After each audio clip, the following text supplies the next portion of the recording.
Hey kids, you're listening to the internet's wettest podcast about video games, consoles, and pancakes. The SML Podcast. Prepare for the SML Podcast.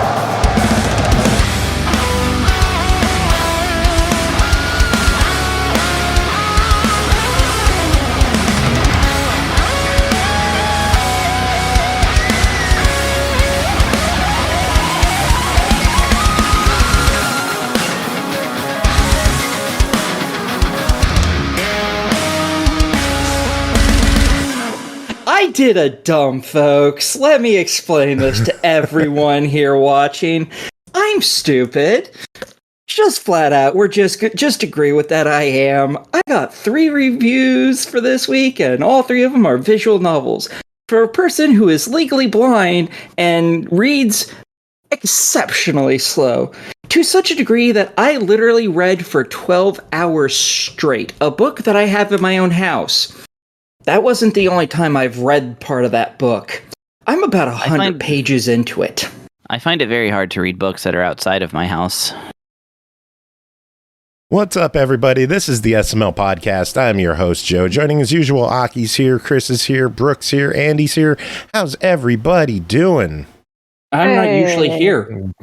Better than a soggy book. You're here a lot, Aki. Yeah. It counts at this point. Only when I get to flirt with Brooke. Hey, Brooke. Hey, Aki. Pernell is not here at this time, but he will be joining later on in the show. But for now, it's us. What do y'all want to talk about? You want to talk about Frogger?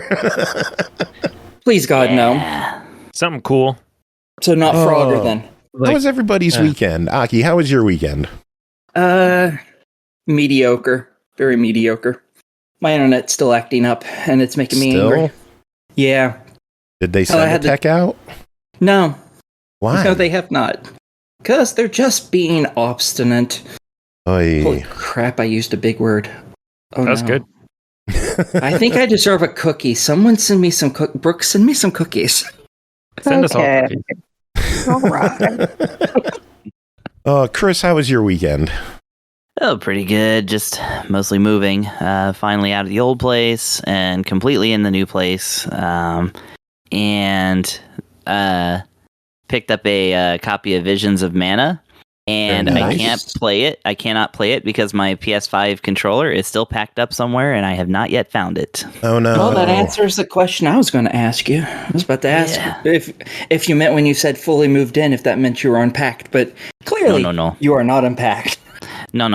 Unpacking takes, technically forever because there's actually still stuff in boxes that we took from the old place that were not unpacked yet, and now they're in the new place. Jesus Christ. Yeah. Now, here's my question. Why did you pack the controller separate from the system? Yeah. Because the system went in its original box, which once you open it, doesn't really have room for the other things because they're so awkward to they're awkwardly packed in there to begin with. So it's like I just put it in its original box with the holders.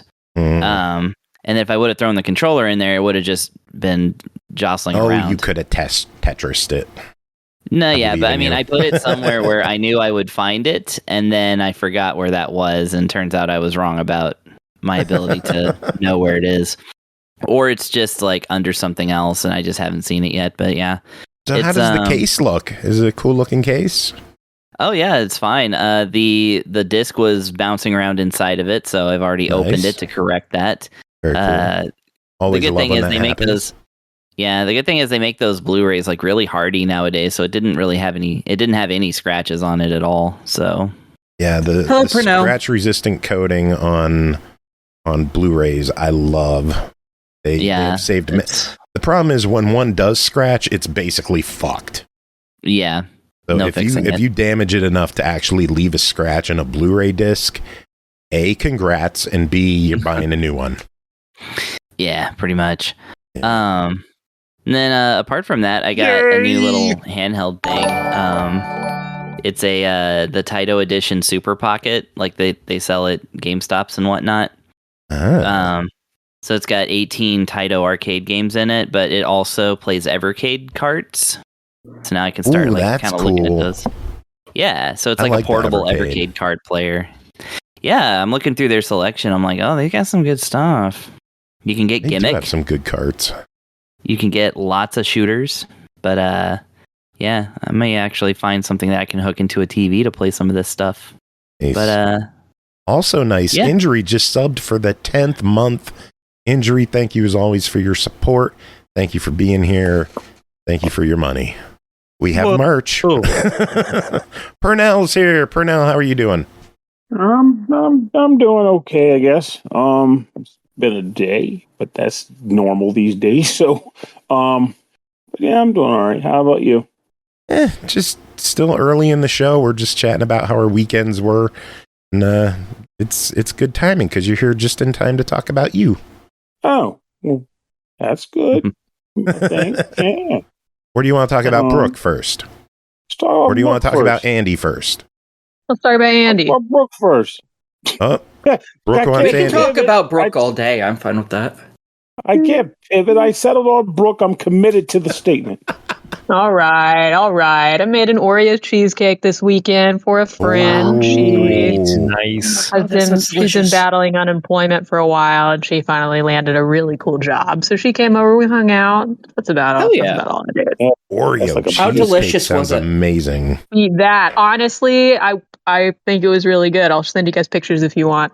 Please. I'm really proud of it. Also, my address is 1212 Fake Street. You can send it there too. I know your address, Pernell. Don't even be playing. Crap, you realize it's actually 2345. Everyone can mail me cake. Joe, you don't need no cake. It's delicious. Need and want are two separate things, Aki. You know, fair. Very fair. You can send Joe's piece to my place. Oh my god. Pernell, when did you get back from Chicago? It's been a minute. I got back Monday of last week, and I was without a car because I don't think you were on last. No, you wouldn't have because we would have talked about it then. But no. So I got back Monday of last week. I was out of the car for a couple of days. It was annoying. And then the car came back. And so I was able to get to KielBasa last weekend, which was a lot of fun. KielBasa. That sounds cool. Is the thing that my buddy does. It's a lot of fun. It's an annual thing my friend does where he invites tons of people, serves tons of Polish food, and we play board games for like 14 hours at the end of the day. I legitimately thought you were talking about a near town up here has a KielBasa festival. Like they shut the town down. They have vendors lined up all the streets. It is a town-wide festival celebrating KielBasa. Well, that sounds fucking delicious. I'll have to find out when the next one is. It's meat. Sausage. Delicious. KielBasa is any type of meat sausage from Poland and a staple of Polish cuisine. There you go. Polish sausage. Mm-hmm. Sweet Polish. All right, I'm not a big fan on the casing sometimes because you end up biting into a nice bit of gristle and bone or whatever. But when you don't deal with that, it's fucking great. So if you're not a vegetarian, eat it. If you are a vegetarian, maybe there's vegetarian KielBasa because it's worth finding it. Oh, damn. It was August 9th. It was the 20th annual Plymouth KielBasa Festival. We missed it's surprisingly recent, though, honestly. I thought you were going like, damn it, it was in February. It was 140 years of KielBasa gathering. And by gum, we loved it. By gum, it was tasty. Andy, how was your weekend? My weekend was awesome. I got a call on Friday to go see Metallica. Oh. So I went and watched Metallica. Pantera opened up for them. That was pretty cool. How were the seats? They were comfortable. They were nosebleed seats. So I was way up in the stands. Oh, but you were still there. I mean, shit. I was still there, yeah. So, I mean, you know, they put on such a huge show, big production. It was a 2-night event. So they played Friday night and then Sunday night as well. Yeah. Different set lists? Different set lists, different openers, I believe. I think Pantera was the first night, and then Five Finger Death Punch the second night. Wow, and then, yeah, two bands that I'm really not a fan of personally, either way. You don't like Pantera? Oh, man. I like Pantera, but, you know, they didn't have, I mean, obviously, like, they can't have the original lineup. So, Zach Wilde filled in on guitar. That was pretty cool. That's cool. I like Zach Wilde. Or Zach Mild, as I like to put it. Whoa. Whoa. Yeah, got him, dude. You got him. And then let me think. Sunday, so I had a day off in between where I just kind of chilled, played some games, and then Sunday I went to PAX West, and that was pretty awesome as well too. Very cool. I feel bad I didn't see your message until like way late in the day. I would have said to like track down the 1-ups and be like, "Hey, Joe Cam says hi." Oh, no worries. There was, I mean, honestly, so I got there, I'd never been there as like just a guy hanging out. Like I've been to those kind of shows before as like a vendor and stuff, but I got there and I was like, oh, I'll do like a lap, you know, and like see, and the lap took me probably like 3 hours to complete and that was just walking, like looking at the booths, seeing what games they were, you know. That's cool. It was so much, and there was even another building, you know, that I had to walk down the street to and like go explore a little bit. But yeah, I ran into a couple of streamers that I knew, just like very off the cuff, like they were in front of me on the escalator. That was neat. And met a couple other people, played some really cool games, talked to a lot of like developers. You know, most people were pretty cool. And there was some huge like displays and like they had the Five Nights at Freddy's full VR system going, and they had a big Nintendo thing set up, and like Monster Hunter Wilds was huge, and Baldur's Gate, and any Path of indies Exile. that caught your eye? Lots of indies that caught my eye. I actually went back through, I was there all day, you know, till probably 7 or 8 o'clock at night. I played a couple indies. I played a lot of indies, actually. One that was like Bound by Felt or something like that. It was like a game, but instead of like hand painted or anything like that, it was all like felt art. So that was really neat. I played a game called Croak. There was a company that was doing a speed run for that, so just kept getting back online and like trying to beat my score. Yeah, I mean, like so many that I don't know. I don't even remember a lot of them. I took pictures and I wrote a bunch of them down too. That I was like, oh, I'd definitely play this one again for sure. Nice. Sounds like you had a good time. Oh, it was awesome. Yeah, I had a great time. Now we got to get you to MagFest. Right? I know. You said that's at the end of the month? That's in January, the end of January. Oh, end of January. I could probably do end of January. As long as it's not in September. My September's stacked already. Yeah, it's not September. No. Good. But January, I think 23rd through 26th. Oh, okay. I think. Let me look it up. Yeah, 23rd through 26th. January, National Harbor. That'd be neat. Yeah, I'd never been to one of those events before, like I said. So it was just cool to like interact with people. Like I said, most of the people were very nice. You know, there was a couple assholes here and there, you know, which threw me off a little bit, especially because I was, you know, trying to like learn about our their show. game. There's a couple assholes here and there. Aki. Well, you know, like I'm not here and there. I'm everywhere, motherfucker. Got it. Yeah, I mean, it was just like I don't know. It was a great experience. I had a really good time. So very cool. I want to do a PAX one of these days. I really do. Come on out, I mean, PAX East is close enough. I mean, obviously do both, but I mean, if you PAX East is probably the doable eat. one. It's just finding people to go with, because I'm not going to one of those solo and covering a room solo, and hell no. Dude, honestly, I would say it would have been much more fun had I had like people I known with me. But even being by myself, you know, I'm pretty good at striking up conversation. So I was schmoozing with, you know, developers and just random people, you know, and chatting here and there. There's a wrestling show in like 2 weeks 45 minutes from my house that I really want to go to, but I just don't want to go alone. It's not as fun by yourself. Oh yeah. All by yourself. Buy me a ticket, dude. I'll come out. I'll go with you. Yeah, fly on out here just for Fly out, dude. Yeah, fly out for one night of wrestling. Yeah, why not? Be sick. Oh shit! I wish I could afford to do something like that. Just fly somewhere for one night. Fuck it. Let me just fly there. You can. You just can't do it often. Oh shit! Anything anyone else want to talk about? I went and watched a movie this weekend. What movie did you watch? I watched Twisters. The new one? Yeah. Oh, I was thinking about that old classic game where the kids got on the table when they put their hands on the colors. That was it. That would be God, I hope that was a good one. That took me a minute. It took me a while to figure out what you were even talking about. I was so confused. Wow. I played that as a kid too. What the hell? I weirdly understood right away.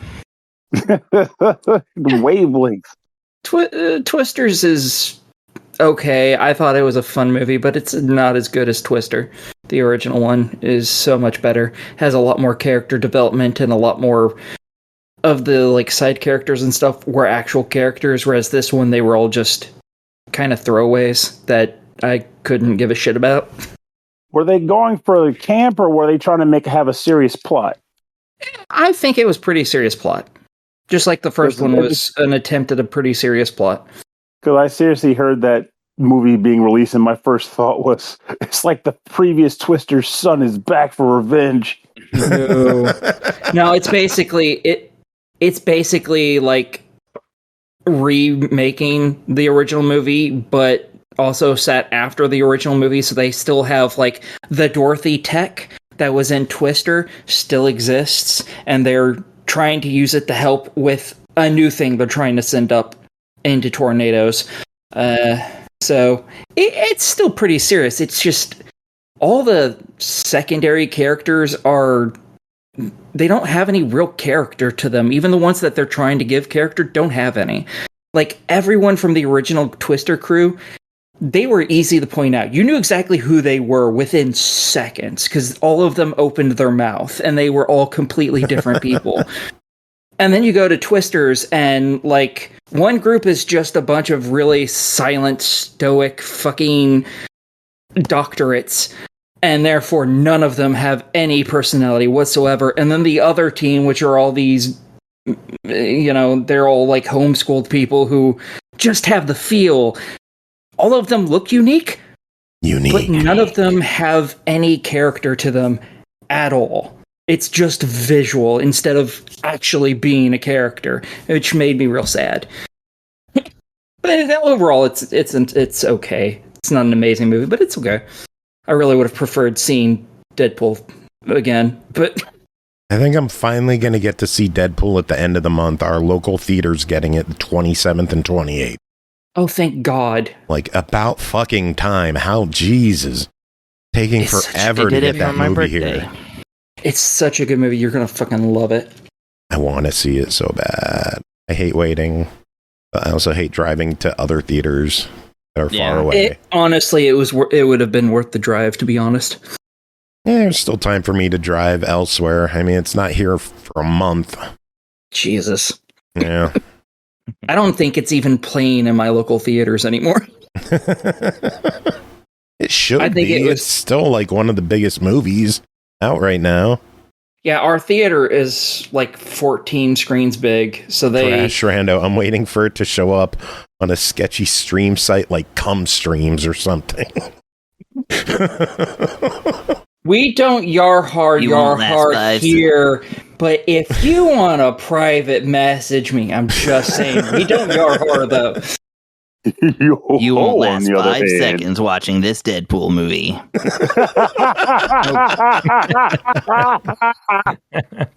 That is horrific, and I love it. On that note, should we talk reviews? Sure. You won't last 5 seconds hearing these reviews. Oh my God.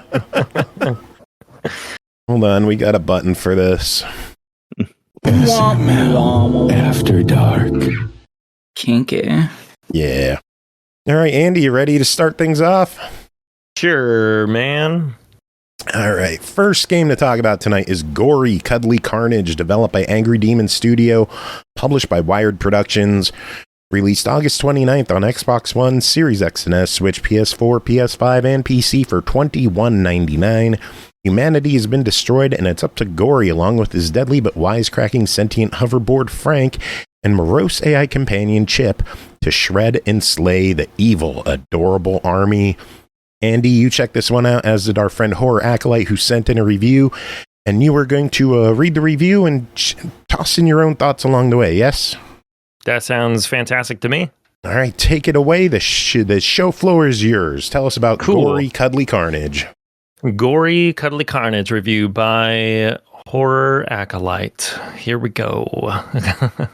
Gori, Cuddly, Carnage is a hack and slash action adventure. I'm already screwing it up. Dang it. Let's start over.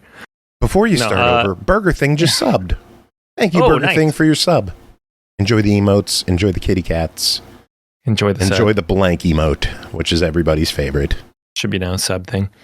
Anyway, Gori, Cuddly Carnage is a hack and slash action adventure game starring Gori, the most lovable badass cat in the galaxy. Set in a futuristic Neo-Europe, a company called Cool Toys has been hard at work creating the most adorable toys aimed at being loyal companions for families around the world. Among their projects is a series of Ultra Pets, intelligent synthetic pets capable of human speech, of which Gori is an early prototype. Being the early prototype he is, Gori is able to understand humans, but is only limited to speaking with a gentle purr. This quote-unquote defect, combined with the fact that he was not deemed cute enough, earned him the status of defective, leading him to be discarded by Cool Toys. It seems Cool Toys is the most environmentally conscious company. The production of certain product lines leave behind a significant amount of toxic waste, which they try to swiftly dispose of. As always, when working with advanced AI systems, nothing ever goes wrong. But wait, some of the toys have begun to revolt against their creators. Don't worry, this problem will surely be contained. To start off the game, we flash forward 243 days, finding Gori in a small spaceship orbiting Earth with his two companions, CH-1-P, or Chip, and Frank. Chip is a melancholic AI housed in a Nintendo-like cartridge, being displayed as a floating blue holographic head, and speaking in a depressed AI voice akin to Eeyore from Winnie the Pooh. Frank is an outgoing and hyperactive AI hoverboard with a small pixelated face. Both companions are capable of human speech, but fortunately, Frank has a child-friendly speech filter to censor his profanity. Chip is in charge of controlling the spaceship. Can you? I know, right? Can you turn that off? You can, in fact, turn it off. Yeah. Oh, thank you, God. Actually, you can kind of boost it too, so he's like more profane too. Cool. Okay. Yeah. All right. Yeah. I played the demo, cool. And they were bleeping everything. I'm like, please make this be something you can turn off. More profanity. It's like an upgrade that you get like later into it too. So it's pretty great. Not like, I think it's after like the first level or something. Chip is in charge of controlling the spaceship and starts to complain about the current state, saying they need maintenance from a licensed Cool Toys engineer. Unfortunately, finding a human engineer will prove difficult, as the adorable army has taken control of Earth, killing off 99% of the world's population. As they are talking, some heart-shaped mines appear outside the ship and begin exploding. Chip calmly exclaims, "Breach! There's definitely a breach. My insides are falling out." Gori swiftly grabs Chip's cartridge and jumps from the ship with his companions, Frank, yelling, "It's cutting time, motherfuckers!" That's bleeped out too, but you know, add that later. But trio, I'm not gonna believe it. I'm too lazy. Yeah, don't bleep. Wait. Try it again. Try it again. Cutting time, mother beep. Oh. The trio dive toward Earth, spaceship exploding in the background, weaving in between heart-shaped mines. And then once you land on Earth, you will begin the first level of the game, which acts as a tutorial mission, teaching you the basic game mechanics. You also learn that the toys have become infected with some type of virus that turns them into crazed, bloodthirsty monsters, and that these abominations have captured your creator, Professor Y. In order to stop them, she has left you an egg transporter to teleport you to a new spaceship, along with a set of blueprints detailing a weapon that will need to be assembled in order to defeat the adorable army. The new spaceship will act as a common area in between levels, providing a world map to select story missions or bonus levels, an upgrade booth, a training area, and also several sealed doors. The game's story is told through the environment, conversations with your companions, in-game cutscenes, and comic book-style sequences at the beginning of each mission. Around each area, you will find propaganda-style posters and messages covering the walls, like a recruitment poster with a bear jack-in-the-box wearing a flag-themed miniature hat. Below him, the message, "I want you for the adorable army." Digital banners displaying the text, "Not being cute is a crime." Entrances with "Death to humans" printed above, or the occasional wanted posters demanding the capture of Gori, the human sympathizer. Since Gori is unable to speak beyond his occasional purring, most of the mission commentary is done by Frank and Chip, along with the boss from each area. A lot of the art direction in the game is tied to a comic book format. Before you begin each campaign level, a cutscene will play out starting with the cover of a comic book that opens up, revealing a few animated frames that detail the game's backstory. The pause menu is formatted to the style of a retro comic book cover. Some in-game interactions, like cutting open destructible objects and enemies, will display sound effects such as slash. Even the coloring and line work is meant to slightly resemble that of a comic book. What are your thoughts on the visual? Like, so I thought the visuals were saying. What are your thoughts? I thought the visuals were pretty cool. To be honest, I really like the comic book style format. I thought that was neat. It kind of reminded me of like a throwback to like Beautiful Joe. I don't know if you remember that game, but I love Beautiful Joe. Beautiful Joe was awesome, and so I like playing it. That really like pulled me in that direction. And then I was kind of talking to Horror as well too, as far as the art direction. And I think they did a really good job. Everything looks like nice and crisp. It was very like kind of like a neon. Before I knew it was like Neon Europe, but it's like Neon Tokyo vibes, from it. Like tall buildings, flashing lights. Kind of post-apocalyptic in a way, but still very futuristic. It's like a very good vibe, they throw in there. Yeah. But yeah, I mean, like it's a very colorful game too. Like instead of using the blood, there's an option at the beginning of the game where you can actually change the blood to like sparkles. And so I went for sparkles like right away, And it was rad, like you're slashing through enemies and it's just like it's like a glitter bomb goes off every time. Like it was neat, So that's beautiful. I love it. Yeah. I think that was something that they had to do with Japan, if I remember reading right. That Japan didn't like all the blood in the game, so that they changed it to like originally like purple juice, and then I guess the sparkles are just a further improvement on that, and it's just optional to have it how you want. That's cool. Yeah, it's like multicolored juice, I guess. Yeah, that's coming nice. Out of them. Yeah, it's pretty neat. I got a lot more. Do you want me to keep reading this one? Yeah, keep going. Okay. Most of the game will be spent traversing each environment in a linear fashion, moving from area to area using basic platforming and fighting minions until you reach the boss of that location. A majority of the locations are covered with gorgeous, vibrant, neon-soaked terrain. So here we go, like getting into some of the terrain that provide a rich visual flair to each landscape. While each area shows some similarities in their design, like war-ravaged terrain, crumbling earth, high-rising structures, and hazardous pitfalls, each level does offer a specific theme. You will explore futuristic cityscapes, getting a glimpse at where many humans made their last stand, an arcade paradise filled with giant arcade cabinets. That was probably one of my favorite levels too. That can be entered to fight digitized environments and hover across the cabinet's inner circuitry, or take a lovely stroll through a cool toys factory that has been overrun with toxic ooze. Gori uses his trusty hoverboard, Frank, to quickly move across each map, while riding on billboards and grinding along floating rainbow-colored trails, also making use of Frank's thrusters to accelerate the process.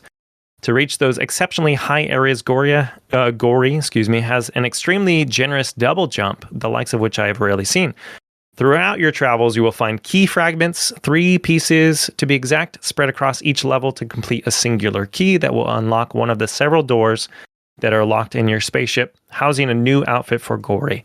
These pieces are not very well hidden, and it will even provide an audio cue when in close proximity, in the form of a loud whispering voice saying, "Here, kitty, kitty." That was pretty cool too. I like that. You will encounter many corrupted toys on your quest, multiple stuffed animal unicorns, mutated like the Slicey Corn, a unicorn with long-bladed arms, Shooty Corn. I mean, it's like a lot of them were very unicorn-based, which threw me off a little bit, but there's enough variation to them each that it made it nice, you know? It wasn't like fighting the same enemy over and over again, you know? Good. Shooty Corn, a unicorn with cone cylinders for hands. Or the Sea Corn, a purple mechanized seahorse unicorn with clocks for eyes that uses temporal bubbles to slow Gori and also provides protective fields for its allies.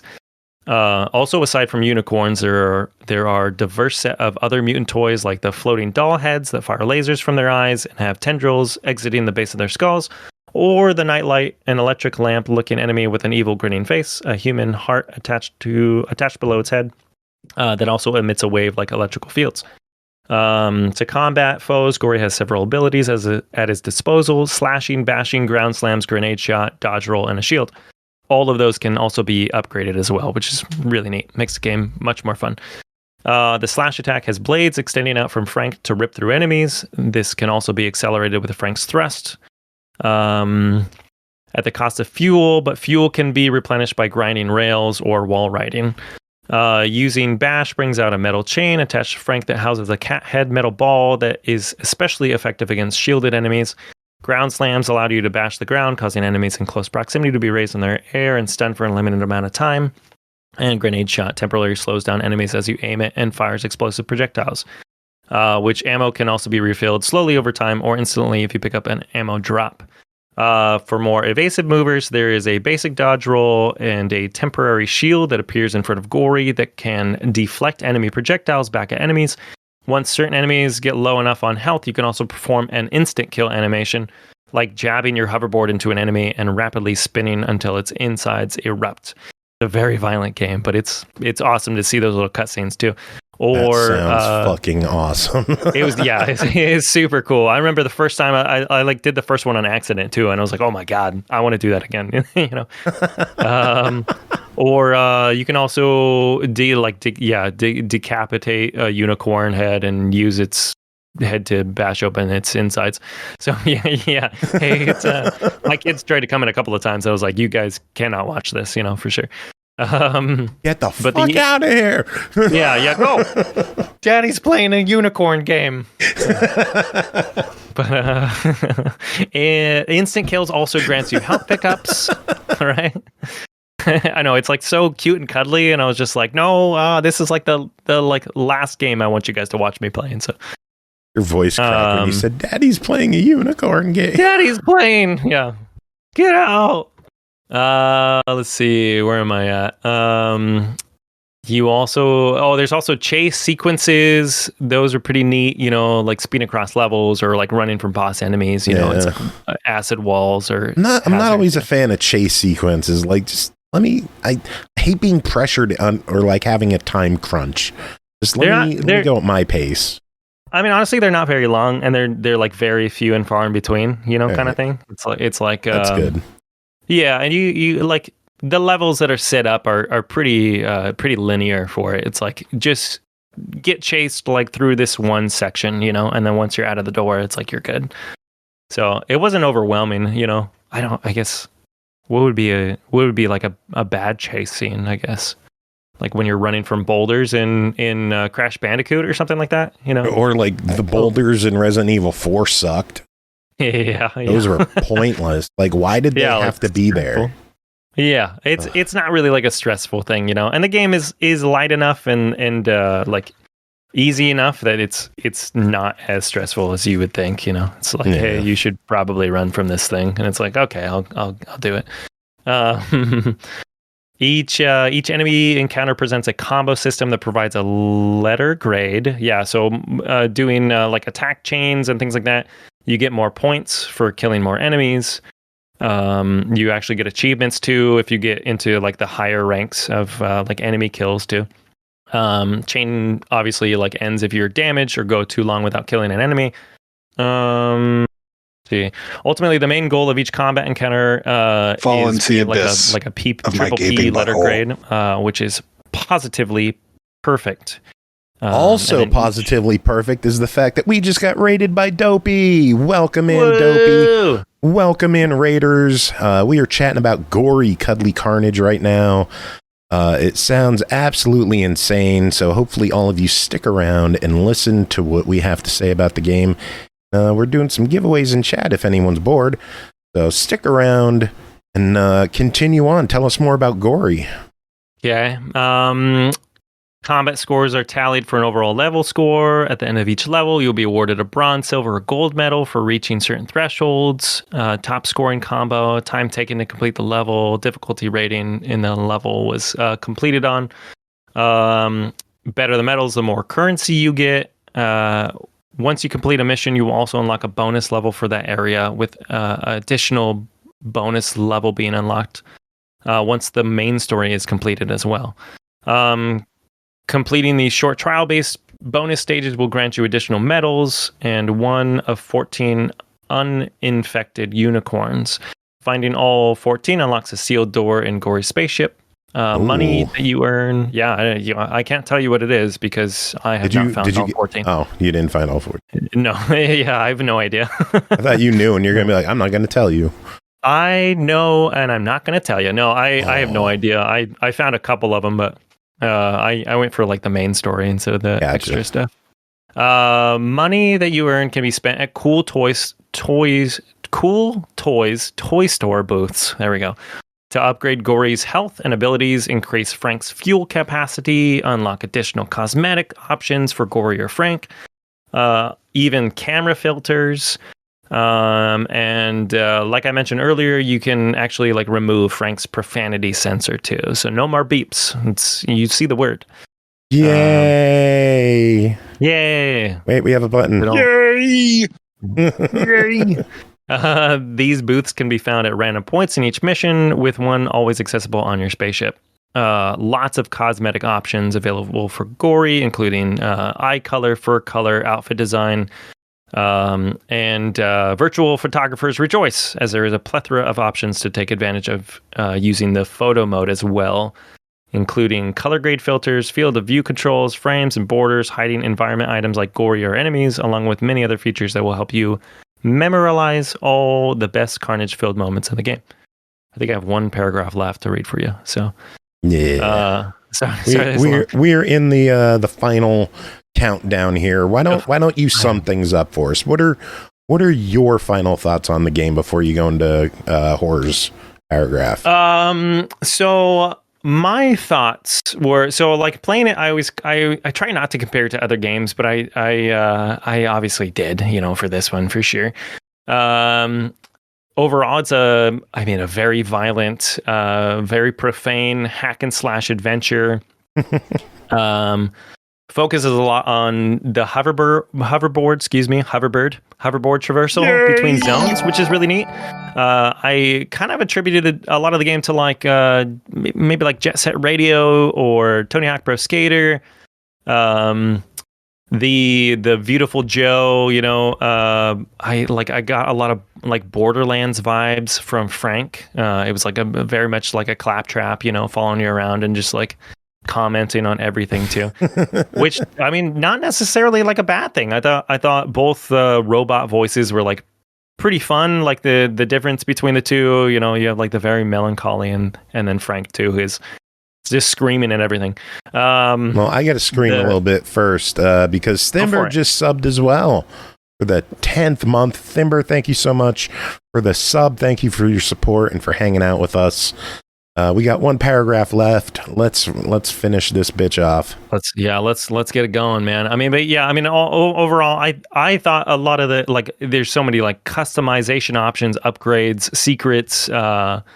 The voice cast, for Frank and Chip were like really well done. Puzzles, lots of enemies. You pretty much like kind of solve like a puzzle in an area while you're fighting like hordes of enemies. So that was really neat too. I like the blend that they put in this. But let me read Horror's last paragraph here and see his thoughts on this too. So Gori is definitely a game that focuses on style over substance, with most of the game's core elements providing surface level features with little depth. A lot of the focus for the game is put on its visual components. I agree with that for sure. Blending cute and visceral imagery in a balanced fashion. The traversal mechanics, while basic, still make each level a joy to explore. Some of the environments may not be the most detailed, but sticking to a cohesive theme for each level along with highly effective coloring makes them visually appealing. The game sets the tone for its gruesome nature almost immediately as you first descend to Earth and begin your quest. You find several bodies of humans littering the area, one corpse firmly bolted to a wall with metal spikes, blood stains down its chest, while another can be found leaning over a rocking horse with an axe firmly planted in the back of its skull. Ew. Slicing enemies in brutal. Slicing enemies in combat, splattering neon blood everywhere, watching the unicorn bodies burst open with confetti as they melt into a rainbow pile on the floor. Many of the larger enemies, it's like I said, man, you can like change the filters like right off the bat and just get like explosions of glitter everywhere, which I thought was fantastic. Many of the larger enemies with a normal exterior revealing grotesque fleshy insides. The boss fights are simplistic but engaging. I do also agree with that too. I thought the bosses were very fun. Each boss felt different, and what you had to do. It was almost like a puzzle to more of a puzzle than a battle with a lot of them. The bosses felt easy, but getting to strike them was hard. Gori doesn't have the most advanced combat techniques, but slicing and dicing each mob that approaches will satiate your Carnage-fueled desires. Story elements are minimal, nothing too intricate happening plot-wise or a profound lesson to be learned, but the voice acting and profanity-filled dialogue are hilarious. The game is very accessible with 4 difficulty options: catering or catering, meow, to all skill levels. Runtime of the game is going to vary drastically depending on the difficulty. Lower difficulties, probably 5 to 7 hours. And on PS5, Horror's favorite feature was when you set down the controller and Gori goes idle, he will fall asleep on Frank, and you can hear him purring through the controller. So, as he says in his closing statement, Gori Cuddly Carnage may not be the most elaborate hack and slash game, but it's definitely a lot of fun. You are sure to enjoy every meowment. There's another one. Another cat pun there. Meowment of it. Gotta be easy buy kidding me with these. Right? I know. Cat's insane. To the meowments. Yeah. It's a Carnage-fueled game with it definitely speaks its name perfectly. Cuddly Carnage, you got a cute cat fighting cute little monsters and blood-soaked streets of neon Europe. It's good. I like it. Yay! Well, Horror gave it a buy it. What's your verdict for $21.99? What is your official verdict on Gori Cuddly Carnage? I'd say go ahead and buy it. For sure. I liked. I don't know. I feel like lately I go into games like not into them, and the more I play them, the more I enjoy them. So I probably played an hour or two of it at the start, and I was not super into it. But once the game kind of opens up, past the tutorial level, it's actually really good. Nice. Dude hates gaming. Yeah. I despise games, so I never play them. Don't we all? Yeah. No, go ahead and pick it up. It's a fun one for sure. Sweet. Sounds good. I will have to pick this one up after the show. I have been eyeballing it heavily. Do it. I think you're going to enjoy it. Maybe I'll gift this one for you too. No, don't do that. It's too expensive. Gift you all the games that you already give to me. Yeah, you are very generous with games, Joe. I know, but whatever. Let's not talk about that crap. We got more important stuff. No. Andy, that is it for you. We will let you get going so you can get back to your family and enjoy the West Coast time. Do you have any final words before we let you get going? Oh man, find a fun game and just really dive into it, guys. Just enjoy. Be nice to everybody here. You too, man. I hope Brooke makes something else delicious and posts it on Twitter so that I can see it from afar. I will. Aki, be awesome. Chris, also be awesome. Have a good night. Go play some Frogger. Pernell, always good to see you. Joe, you're awesome too. Can I just You're be awesome. a bitch instead? Yeah, yeah. I mean, that's kind of a given. I just Okay, good. do whatever you guys Being want. awesome's really hard. I'm not really up to that. It's true. kind of a given. I struggle with it on a daily, but As it should be. It's me. you guys kick ass. Thank you guys so much. All right, we'll see you next week. Night. Have a good one. Peace. See ya. Peace. Later, buddy. All right, next game to talk about, Tales from Toyotoki, Arrival of the Witch, developed by Fragaria, published by Aksys Games and KEMCO, depending on platform, released August 22nd on Xbox One, Series X and S, Switch, PS4, PS5, and PC for $29.99. The English version of the heartwarming story that was highly acclaimed in Japan. Enjoy the meticulously crafted narrative. Set in Okinawa, Japan, it is a story that unravels the mysteries hidden within its history and fantasy. Brooke and Aki, both of you played this. Brooke, how about you start us off? What is Tales from Toyotoki, Arrival of the Witch? This is a visual novel, narrative-based game. Maybe more than narrative-based, we should say the game is just a narrative. It's a true visual novel in the sense of the word. What up, everybody? This is the story of Hikaru. That's you, Hikaru. You're a high school boy, and in true anime visual novel with romantic options fashion, your parents are dead. Womp womp. Your backstory is, as you grew up, you were passed around to different family members who treated you like a burden and just generally had a shitty time growing up. You were last living with your aunt, but she decided to move overseas and not take you. And she sends you to live on the island of Toyotoki to go be with your grandfather. He'll take you in now. When you get to the island, some old people yell at you and they're like, hey, get off the island, newcomer. You're like, what the heck? But then a hilariously bratty, seemingly very rich girl rolls up and is like, hey, don't bother him. He's my guest. They're like, oh, okay. They leave you alone. Once alone, you're like, what the heck? Who are you? She's like, hey, you're welcome. My name's Akari. What are you doing here? They hate newcomers here. You're like, yeah, I figured that out. Well, I live here now with my grandfather. I just got to find his house and move in tonight. She's like, oh, cool. I know your grandfather. Let me take you there. I know his property. She takes you to your grandpa's house. But no one is there. And looks like nobody's lived there for a while. The place is run down. So what the hell? You wait around until nightfall. Nobody shows up. The girl who showed you how to get to your grandpa's house is gone. She might look rich, but she did charge you 1,000 yen to show you to your grandpa's house. And then she split. Nobody ever arrives and you can't get inside the house. Finally, you resolve yourself. Yeah, finally you resolve yourself to sleeping outside and trying to figure out what to do tomorrow. On your way to go find shelter, like hopefully out in a field somewhere, you literally have no idea. You're just wandering around. You find a young woman who has made a hut in the wilderness. And she's a grumpy tsundere, but she takes pity on you. She teaches you how to make a little hut too. You're like, where did this lady come from? She's dressed all crazy. Speaks perfect Japanese, though. So you're starving to death, and you guys cook up some snakes to eat over an open fire. And you learn her name is Liloon.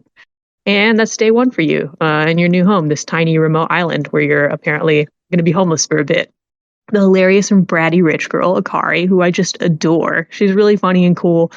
She is a love interest in this game you can choose to spend more time with. So is the girl you met in the wilderness, Liloon. This game is your story about figuring out how you're going to survive on this island. And at some point you pick between the two girls to get to know them more and to just get to know more of the story. We have a branching plot line here. But you will eventually pick one of them as your primary love interest. But whichever way you go, you get to hang out with both of them a lot. And this game ends up being about some pretty crazy stuff. I'm going to check in with Aki here. I don't know how much plot we want to give away for this one, but I'm going to turn it over to you for a minute. How you feeling about this one? I'm kind of in between because I don't like tsunderes all that much. That's like half the game. Yeah, and the other one is kind of just a snobby, annoying little shit. I wondered if you'd like her. Because the thing is, the grandfather's not there, so you're homeless. The snotty girl, the faux rich girl, she obviously had to have known that, because he's been gone for half a fucking year. And she didn't bother to tell you, but she did take your money. And that's why I love her. She's so mean. She's so mean. I don't like that. I'm like, She's no. mean. You raise a good question here. I don't know if she knew our grandfather was here or not. I didn't really think about that. This game's so weird. So once you get to your grandfather's house, like you sleep outside for a few days, and I'm not going to go super, super deep in the story here, but this is like, it's more of a story game than a dating game. Like whichever girl you choose to spend more time with, you're pretty much just going to be learning the story of this mysterious island, whatever's going on in one of these girls' lives, plus your life, which is weird. It's not just that you showed up and your grandfather isn't here. Slowly pieces start coming together. Like your family was kind of actively trying to get rid of you, and like your grandfather wasn't supposed to be there either. So like you're kind of set up to fail no matter what. And there are some pretty interesting reasons for that. This game does have supernatural things going on too. I like those aspects. Those are fun. The supernatural stuff is really interesting. I guess it's fine to state. The tsundere girl out in the sugarcane field knows magic. Proper magic. Like, sets things on fire with her mind, can fly, cleans herself, all that stuff. Pure magic. Very awesome. I do thoroughly enjoy that. I love when stuff has stuff like that in it. She can clean herself. It's magic. Prestidigitation. It's literally magic in D&D and Pathfinder. The two big swords and sorcery styled games in existence. So, and all that is basically usually used for cleaning yourself. Cool. Respect. But yeah, so Aki's got an interesting point here. Like, if you aren't infatuated with one of these two girls from the get-go, this might, if that's what you're all about, maybe it's not the best game for you. But I do think the story of this game, I haven't played through all the endings, but I've played through most of it. I haven't played Lilun's like last true ending, but it's mostly like a mystery magic game. I mostly don't play anime games where like I play as the dude and I'm dating ladies. Like I'm pretty picky about that stuff. Sometimes I can get behind a game like that, but I ended up picking this up from Joe when he threw this out to us because, I Googled it. I'm like, what is this game? And I just saw it had really great reviews in Japan. I think those reviews are because it's just a really interesting, cool story. Even though it's a supernatural story, it's really weird. It almost feels like the kind of thing you couldn't really make up. Like it feels like it kind of happened to someone, only that's impossible because a lot of the story is like pretty outlandish. But it's crazy. So y'all know I play a crapload of visual novels, and like this is probably one of the weirdest ones without the story, without the supernatural stuff being the weird part. Like truly the weird part is like everything that keeps going on in this high school student's life. And then the more we learn about his family, it's the pacing is strange. So it was interesting. I get into this game and then I'm like, okay, I picked this up from Joe because I heard it was really good. I could tell really quickly that I'm playing a guy and I'm going to be romancing one of these two girls, or like maybe both. Who knows? Let's get crazy with it. And I was like, okay, well, I'm going to try this out. And the story actually, like, I'm not in love with either of the girls either. I really like Akari. I think she's really great. But I like her if you've, what is that game? What is that anime I'm thinking of? Never mind. I should have put this in my notes. I'm blanking out. But like, so do you know what the anime was about? Psyche K, the one about the psychic kid.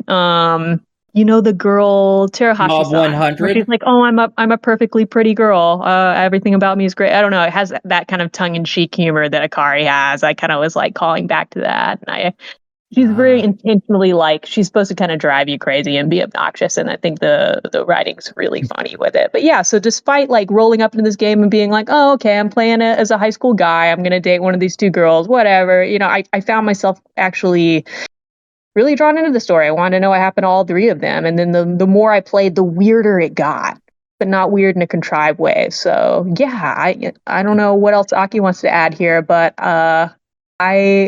this game kind of surprised me a little bit. I would like to touch on the visual design of this game. It is very interesting. It uses a bunch of surprisingly flat colors with these colors that have a lot of depth, which is very interesting because you see lots of their eyes kind of look dead and soulless a lot of the time, but then the world around them is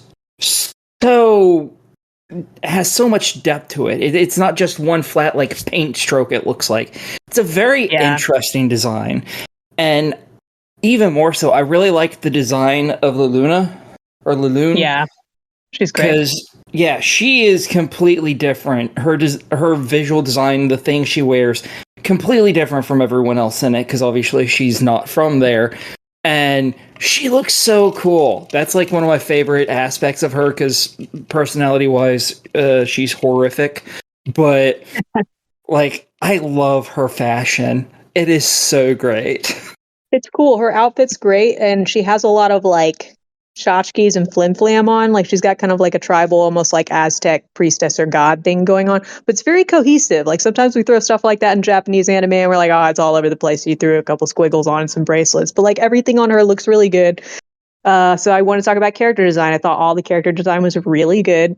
Each character looked great. And then I want to talk about what Aki's talking about with like the backgrounds. How do I explain this?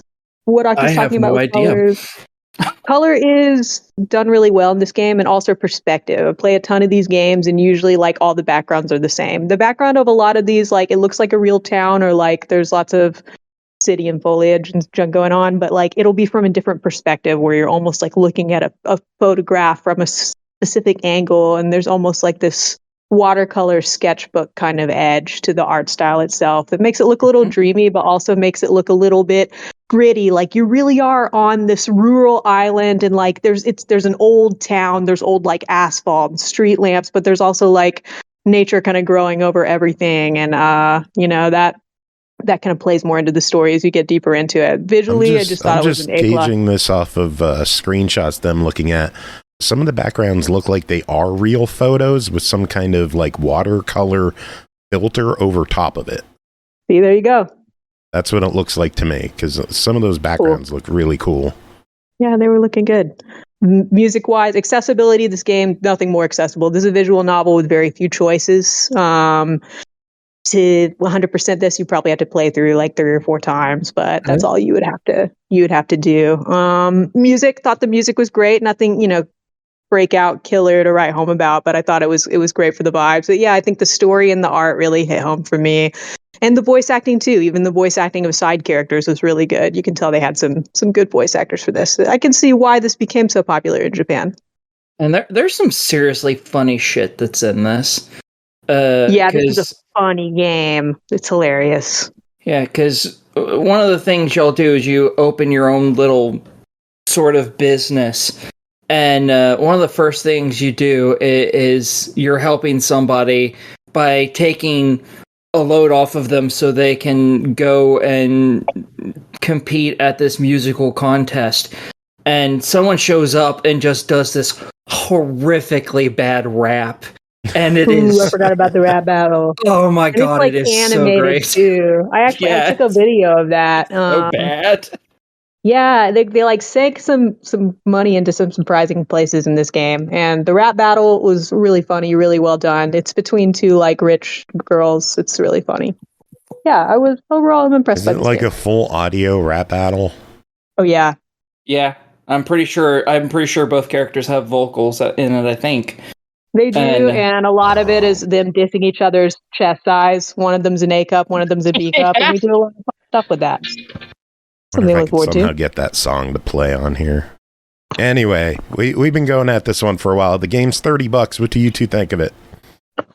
It's tough because 30 is a steep price. I'm gonna call it a try it. I think I'd like to see the price come down a bit. I do think that if you're in the mood for a supernatural, funny, engaging story where you do get to romance 2 girls, but that's not like the whole point of the story. I think it's up there. I think it's top tier for that. But know what you're getting into. And I'm seeing a lot of people calling this a survival game.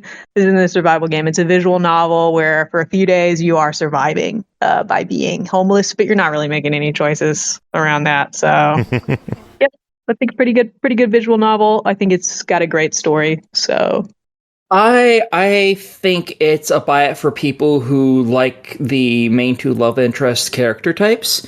One is a flippant rich girl, and the other is a tsundere. if you're into that, this is totally a buy it, because it's a nice, good, long visual novel. It's really well written. If you don't like either of those types of girls, this one's probably not for you, because you're just gonna be like, what a bitch, what a bitch, what a bitch the entire time. So yeah, and the thing is, people who read visual novels, they have a tendency to like a lot of specific tropes, and most of them are gonna like at least one of these two. So I definitely think it's worth buying. Cool. It would be like hanging out with Jacob for a day. What a bitch. What a bitch. Jacob is so much worse. Oh, Lord. All right. Well, that is it for that game. Brooke and Aki, were you two sticking around, or were you going to head out? I gotta head out. I'm gonna go find some food. Hope you guys have a wonderful evening, though. Pernell, I'm gonna listen to Castlevania, so looking forward to your review of that. Have a good night, Brooke. I hope you find some good food. Thank you. Probably McDonald's for me. Fingers crossed. Good night, you guys. McDonald's from McDonald's Goth? What? Hey, Brooke. Don't think about it. So since I moved to like more north central Austin, I'm now like right around the corner from McDonald's. Nice. So are you going to change your name to a McDonald's something else as well? Or are you both just going to eat McDonald's from now on? McDonald's brunch. Some of those, the answer to some of those questions is yes, and the answer to some of them is no. Find out yes to next everything. episode for more. Find out. Night, you guys. Later. Later. All right, next up, Castlevania Dominus Collection, developed and published by Konami Digital Entertainment, released August 27th on Series X and S, Switch, PS5, and PC for $24.99. In addition to 3 action-adventure games from the Castlevania series, it also includes Haunted Castle Revisited, on a redesigned version of the very first Castlevania arcade game. You could play it in its original format and experience the world of Castlevania like never before, with an art gallery, handy new features such as rewind and quick saves, and much more. Pernell, tell us about the 3 games included in this brand new Castlevania Dominus collection. So, it's funny enough, it's not there's a lot to say, but there won't be a lot I have to say because they're classic games that we all know and love, really. You're damn right. And they are all classics. I mean, I'm going to talk about this, but it should be obvious even still before I get into anything, this is a clear buy. Like when this game got announced, so many people were happy about it because it got the games. I mean, I loved my DS to death, and anybody who knows me knows that. But I also worry about it being a dying system, and it's like a lot of games that might not come anywhere off of there. So seeing games get ported to consoles is always a plus from that console for me. See, before we start our review, I want to point out one very specific review that helped me in my decision to purchase this. It was called the launch trailer. And its existence. It's like this game exists. Time to go buy it. It didn't take much. Like it was one of those things where this was a given. But if you are still if you don't know what's in the package, let's talk about what's in there and why we're all this excited. Exactly. So before we get to the bonus game per se, the primary focus on this package are 3 releases that were all released individually on the Nintendo DS console. The Nintendo DS was a handheld Nintendo platform that supported 2 screens and a touchscreen being one of them. I want to say all 3 of them, but at least 2 of them that I know of fetched fairly high prices on the eBay market if you happen to not own them already. So right then and there, it's like, I can get this for a reasonable price. But we'll go through them in order and discuss what makes them distinct, stand out from the others in this package, as well as just Metroidvanias Metroidvanias in general. So Castlevania Dawn of Sorrow DS, is actually... I get it now. Yeah, Dawn of Sorrow. They were. No, I always got it. I'm just joking. I got it. I don't think you were. Busted. No, I knew it. I promise. I promise.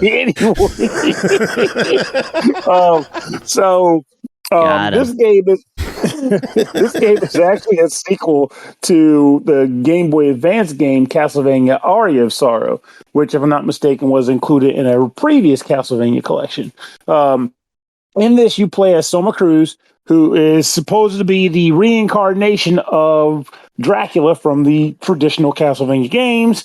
And just like in the previous game, some buckethead wants to resurrect the Dark Lord, and it involves you. So unfortunately, you are tasked with invading another series of interconnected environments to get to the bottom of the case. The thing that makes this game stick out, just like its previous game, is the fact that since Soma is pretty much, again, the reincarnation of Count Dracula, he gets special abilities in the form of soul absorption.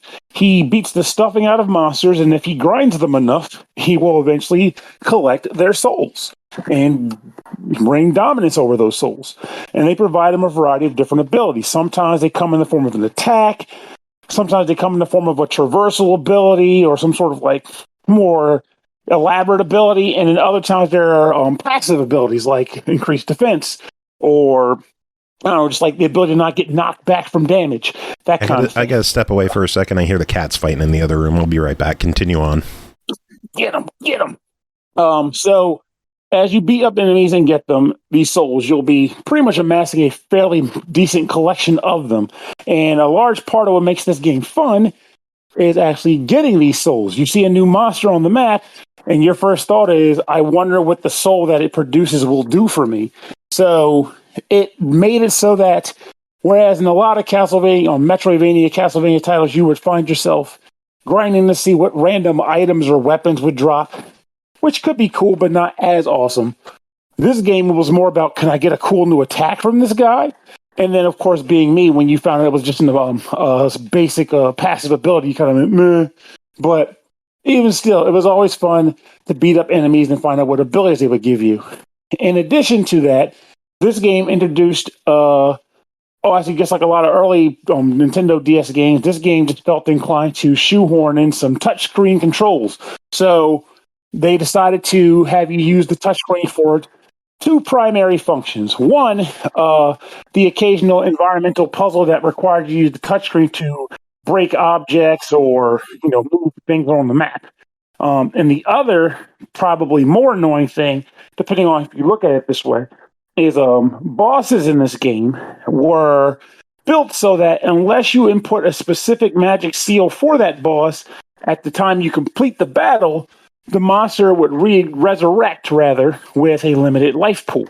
So when you beat a boss before he's gone for good, you have to input the magic seal, i.e. touchscreen, to knock him out.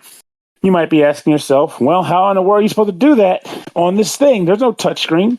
Well, for this game and every other game in the collection, Konami saw fit to sort of emulate the touchscreen controls by way of letting you use the right thumbstick to move a cursor and pressing the right trigger to represent you touching the screen.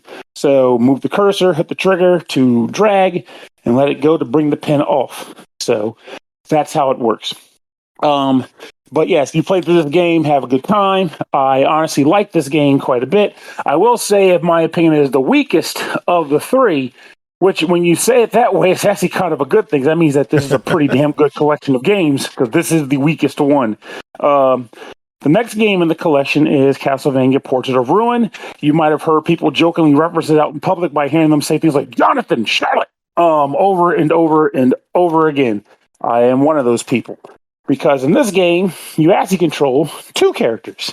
One being Jonathan, and he's not a Belmont. He's like an offshoot of the Belmont lineage, but he is the game's trademark weapon and whip wielder. He's a descendant of John Morris from Castlevania Bloodlines on the Genesis, who is from Texas, a canonical Texan in the Castlevania series. Well, yeah. So I think we know what your names are going to be. McDonald Tex. McDonald Tex. McDonaldvania. McDonald. There it is. Sold. You got to do it. Even if it's on one account you never use. Funny enough, the place I just moved away from was really close to a street that said Johnny Morris. And I was like, John Morris. Yes. So I enjoyed that. Anyway, I appreciate that because I was trying to remember, but I could not remember where his lineage trekked off from. So that's awesome info. And then his companion in this game is Charlotte, who I believe is an offshoot of the Belnades clan. If I'm wrong, may God strike me down. And if I'm right, God strike me down. Anyway, so I kid.